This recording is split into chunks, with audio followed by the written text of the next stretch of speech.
Hi, so today I will be talking to you about my experience immigrating to Canada as a child and how that shaped me into the person I am today. I'm a little sick, so my voice might sound a little weird, but I still wanted to record a video. For some background, I was born in Peru in 2003, and when I turned 10, my family and I moved to Canada, so we immigrated. Um, yeah, so I came here too with my parents and my two little sisters, and eventually my brother was born here in Canada. I live in the French Canadian part of Canada in the province of Quebec, so technically I learned French first before learning English. Okay, so my full name is Maria Fernanda Castro Soto. So my first name technically is two names, Maria Fernanda, and my last name is Castro Soto. It definitely was a little weird because when I came here, I just felt a little weirded out by the way people pronounce my name. Like my whole life, I was surrounded by Peruvian people who spoke in Spanish with a Peruvian accent. So when people from here that spoke French say my name, Maria Fernanda, I definitely felt that it was weird. It was just 10-year-old me being uncomfortable with that. So I told her, Maria, c'est correct. Like, Maria, it's fine. And now that's what like everyone that meets me here calls me. It's just Maria. That has become like my second identity, kind of, because nobody really calls me Maria Fernanda besides the people in my family in Peru, my parents, my siblings, and maybe some friends that met me in like a Spanish speaking context. But most of my friends that I met here just call me Maria. Let's talk about making friends. So I think that it was kind of easy. So at first it was complicated because I couldn't communicate, but they put me in a class with other kids that were in similar situations to mine. And my parents had met like some other parents a little bit. So it was like, oh, okay, I think I met your mom. Like, do you speak Spanish? Where are you from? So at first, like, I made friends with like these Russian girls. And then I became friends with like all of these Latino like people, like people from Colombia, Mexico, and Venezuela and other countries who just spoke Spanish and lived a similar experience to mine. I do think that because in Peru I was kind of sheltered, I discovered a lot of things, a lot of cuss words that I was like, I don't know what you're saying, but okay. And to adapt, I think I did change a little when I was with them. I don't think it was anything horrible because my parents always kept my sister and I in check, but I do think that to adapt we really tried to like, because didn't have any friends here and we just wanted to have friends. So we did get a group of friends, but we mostly haven't stayed in touch. I mean, we were kids, so it's normal, and I don't think it was that hard. I do think though that the year after, when I had officially learned French, right, supposedly, when I went to a French speaking class, it was very weird because I was new and I didn't know people. And even the year before, when I was learning French, the people that had classes just in French, so like people from here, some of them were a little judgy towards us kids who didn't speak French. Like they would kind of make fun of us. So that definitely wasn't great. But I don't think it affected me that much because I had friends anyway. So I was like, whatever. And when they looked at us weird, we just looked at them weird too because we were like, why are you guys looking at us weird? Like, who cares? We're learning French, so what? And yeah, so then when I came to like a school where I had to speak only French, it was a little difficult. I did manage to make friends, but I mean, I was 11, starting puberty, so it was a little hard. I was super shy. I was reading a lot of books. So I was in my YN era trying to like, I don't know why I was being so shy at the time, so it was a little weird. And then in high school, I mean, I've met my closest friends in high school when I was 12 years old because we start high school at 12 when we're in Quebec. It's similar to Peru actually. And yeah, I didn't make friends. I've made my closest friends. They all speak French. We did take a Spanish class, which I aced in high school. And also one of my friends is a little mixed, so she speaks Spanish already. So that definitely is great. But yeah, like all my friends speak French, and I'm just pretty much used to that. Then now is when I got to college and uni, I I decided to do that in English. So I made friends that speak English or English and French, and I think that I've pretty much adapted 100%. I think it was a rough beginning at first, but I think that eventually it just all worked out itself, and I have friends, have a social life, and I'm just really happy with the people that I have around me. So everything's going great in that area. Now let's talk food. I definitely miss Peruvian food. I didn't notice it as much because as a kid I was a little bit of, I don't think I was a picky eater, but I was just like, I didn't enjoy eating that much. I was just like, oh, this is good, right? But I wouldn't eat a lot. I was just like, yeah. But I think when I came here, I started to eat more because there were actually more processed foods here. I was like, oh my God, so many, like so much sugar. So I did start to have some unhealthy eating habits. And then the last few times I came to Peru, I was like, the food is so good. I generally like, miss it so much.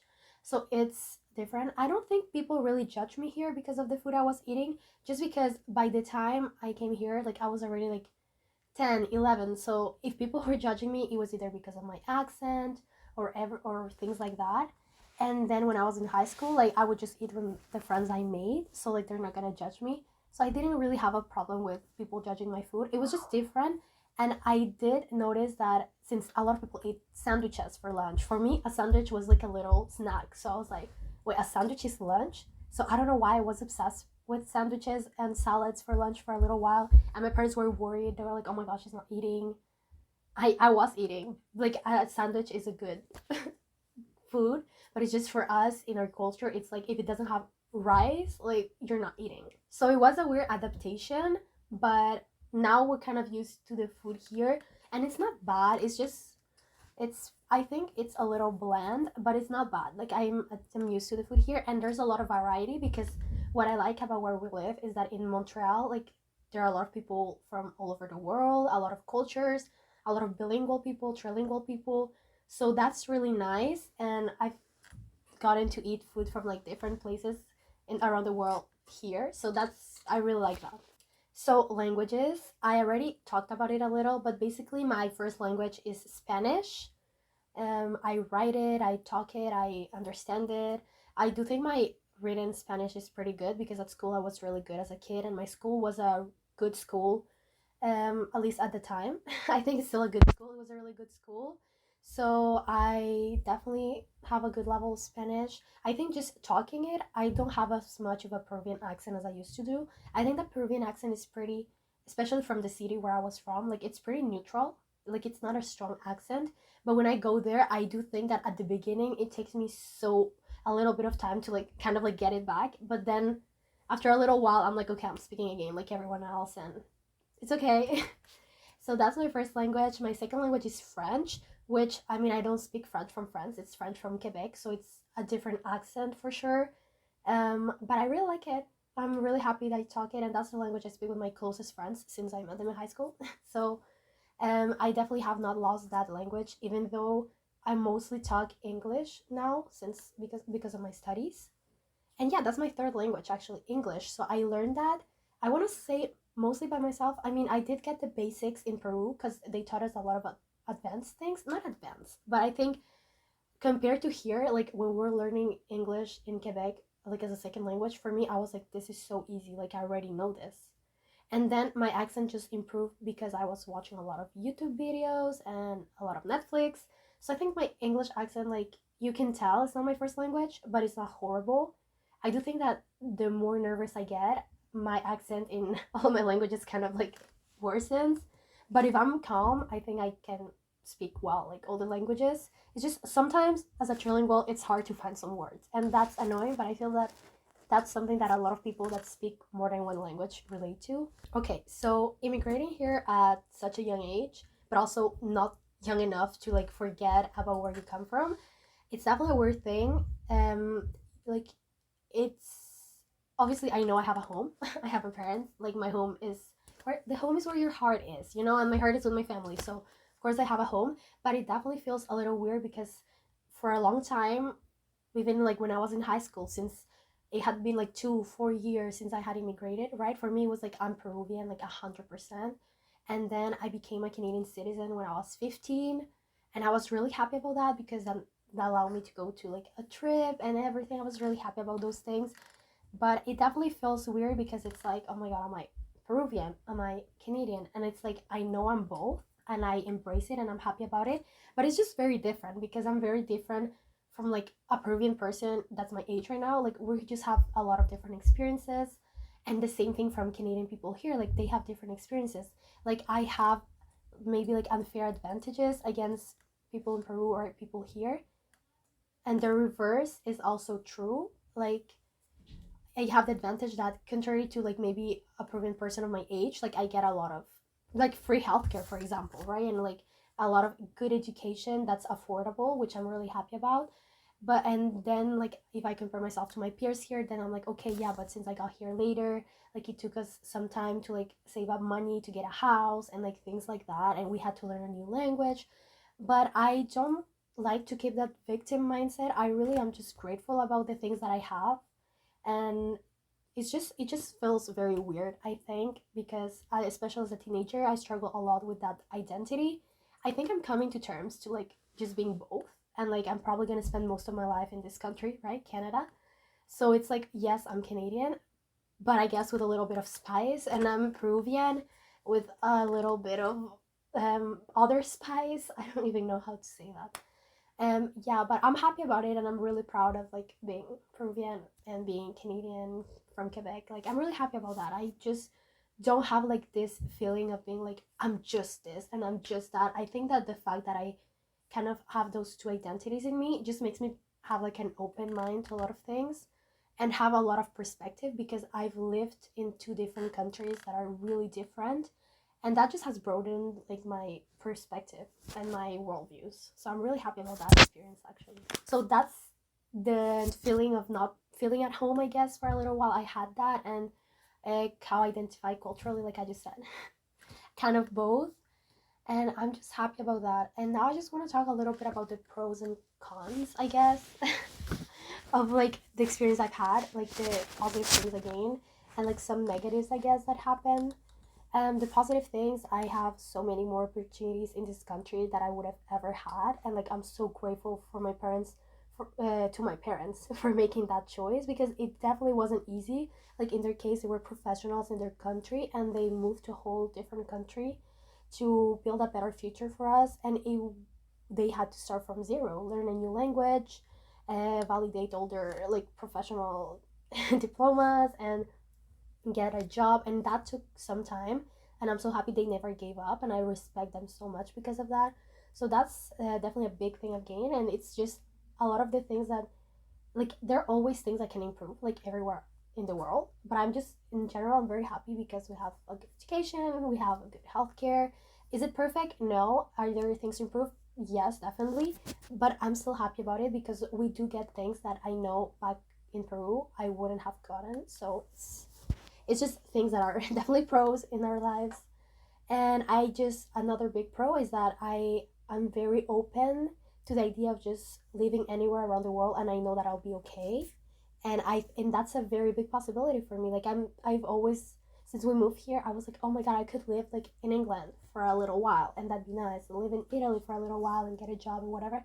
And it's not as scary, and I feel that if I had stayed in Peru, like my perspective wouldn't have been as open, because I wouldn't have gotten so many opportunities to meet so many people of so many cultures, because usually the people that do get those opportunities in Peru are people that have a lot of money, and not like if you're middle class, like there's no way that's gonna happen really. Like it's just not a thing that you can envision yourself doing, and that's something that I can envision myself doing easily here.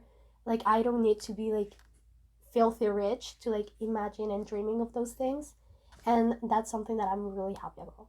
And a last pro is, and something that I just really like about Canada, is that you don't need like a new university degree to like be successful in life. I feel like in Peru and in a lot of countries like there like in Peru you do need to get a university degree and a career, because otherwise you're kind of doomed. At least for most people it's like that. And here it's really like, even if I just graduated from high school, like would I have the best life ever? I don't know, but I do think that like I can definitely survive. Like I'm not gonna be scared about like not having food or things like that. And even like since we came here, even though like hey, we didn't bring like a whole lot of money, like the government did help us a lot, and like we're really thankful about that. Like that was great. So yeah, those are the pros. And the cons, I would say, is just like that feeling of sometimes being lost. Like even now, like it's just sometimes you're like, what am I? Which I feel like everyone questions themselves about that, but the fact that I immigrated at that age definitely like didn't help with that feeling.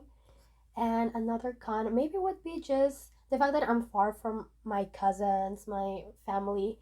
I do think that as a kid, I took it very well. I was like, I'm the older sister. Like, I cannot, like, you know, feel sad or anything. And I wasn't necessarily, like, even feeling sad because I was with my parents and I was with my sisters. And I was like, I have everything as long as we're healthy. Like, I was really happy with that. But I do think that it's definitely a con because now I'm like, oh, it kind of sucks. Like, I didn't meet my cousin when he was born. But at the end of the day, like, it's not something horrible. Like, I know I'm gonna see them when I go back to Peru or when they come visit us. So I know it's not like a whole or horrible thing. But maybe as a kid it did affect me a little bit more. But now I'm just like growing into my own person, and I know that hey, if I want to see them, I can just go on a trip and go visit them for a little while and then come back eventually when I save more money. But yeah, that's the idea. So that's all I have to say about growing up in Canada as an immigrant. Thank you for watching the video. Bye!